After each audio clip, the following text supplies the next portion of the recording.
Is it going? Woohoo! Okay, so today we're going to do a little bit on catching and moving sheep. So we had 3 sheep in this particular pen. There's 5 total, but we have 3 sheep that don't need to be in here anymore, and they're going to get moved to a different location. So we're going to talk about how do you catch them, how do you move them, and also how do you run a halter as well. So a lot of times catching sheep and moving them, if you have big groups, you're just going to kind of move them together. But in this case, we're only taking 3, and so we're going to move them separately. Sometimes halters can be helpful if your sheep are actually halter broke. Halter broke means trained to walk on a halter. Which is one of these sheep happens to be. The other 2 are not, so we're going to show you what it looks like, one that is compared to one that's not, and how to move them just using your hands. We're not really going to cover chasing large groups of them or moving large groups of them by running them at this point, because there's only 5 in here. But here's a couple of tips on how to actually catch sheep and make this go a little bit smoother. So I have my trusty assistant, JD, and Eva is videoing here. But we're going to go ahead and show you how this works. So first and foremost, go in the pen. Grab the gate. Chief rule, anytime you're working with livestock, I don't care what you're doing, always make sure you close the pen behind you. Unless you're ready to directly chase them out of that pen. So we've got 5 sheep in here. We're going to catch the 2 that are a little woollier looking, and then that one that just turned around and is walking that way. So this kind of darker colored one and the wether, or the male sheep, we're not, the one with the funky legs, we're not going to catch those. So, first rule of thumb, sheep are kind of quick and crafty and they don't necessarily like to be caught. So, the way to do this the easiest is to squeeze them into a little corner so you can catch them without them running around a lot. This pin goes all the way back over that hill. That would be a long way for me to chase them, and I am old and fat and out of shape, so I refuse to go running after the hill to chase them. So therefore, what we're going to do is sneak around them and close that gate so we have them just contained in here. Now there's a good chance when we try to do that, they might go down the hill. In that case, I'm going to calmly walk past them until I get around them to the back of them and then slowly walk them back. If you have multiple people, the people need to stay on the same side until you get them to the spot you want. So JD and I are both going to walk along this side to go behind these sheep to go get them to stay in here. Now, they're going to cooperate nicely and stay right ahead of us. Now that we're behind them, JD and I can spread out to keep them on this side. I'm going to close this gate so they can't get out. Now that we've got them contained, this is still a large area, so the easiest way to do this would be to run them into this corner where there's a smaller space to try to catch them. I'm going to push this feeder a little closer to the wall so they can't escape behind it. I'm going to set my halters up here in the edge in the feeder because it'll make it easier for me to catch, okay? When you're trying to catch sheep, there's basically 2 places that are the easiest to grab onto, but by far on big sheep this size is to catch their head and to grab right under their chin to get their chin raised up in the air. If you can control the head of the sheep, you can control what the rest of the body is doing for the most part. The other place you can grab is their flank, or the flap of skin that's right in front of the back leg.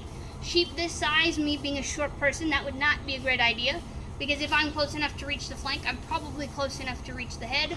And these sheep are big enough, they're probably 145 pounds and up maybe a little bit, probably 145 to 160 is what these sheep are weighing here right now. So the odds of me trying to stop one of these real great in its flanks probably not the best. I could stop it and then grab its head, but ultimately the goal is to kind of shoot for the head. So we're going to run them back into this back corner here. And to do this the easiest, we're going to walk around them this way, so that way they can run through there. Now JD and I are both going to kind of walk up together here. The sheep are going to start milling around a little bit, and we're going to try to pinpoint, okay, which sheep are we after? We are after those 3 that are right over here. So what we can do is either let the ones past us that we don't want, or we can just ambush the ones we do want in the corner, which is typically the easiest. Now there's 2 of us and there's 3 of them, so obviously we're going to grab 2, and then we can either tie one up on a halter and then go catch the other one, or we can take both of them and then come back and get the 3rd one. In this case, we're going to tie them up because we're also going to show you what it looks like on a halter.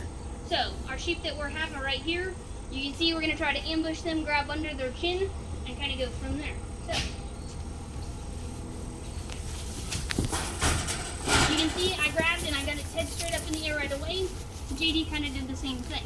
Now the sheep that JD has been worked with a lot. This one has really never been worked with. So JD's you'll see is holding a lot stiller. Mine is trying to move around on me a little more.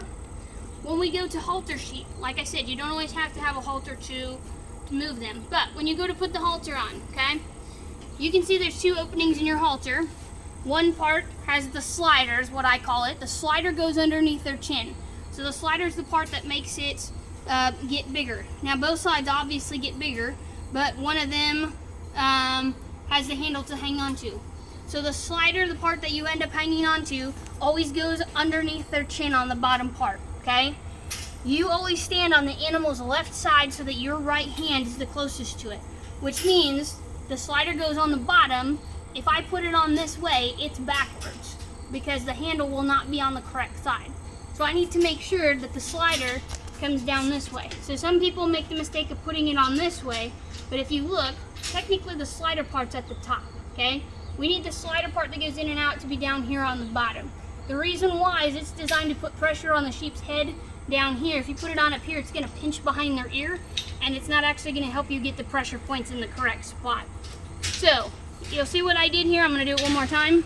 All I did was go under their chin, over their nose, and then reach, pull their ear through here. You're not gonna hurt them when you touch their ear to pull it through here. And then I'm gonna tighten it up. My goal is to have the nose band kind of right in the middle of their nose.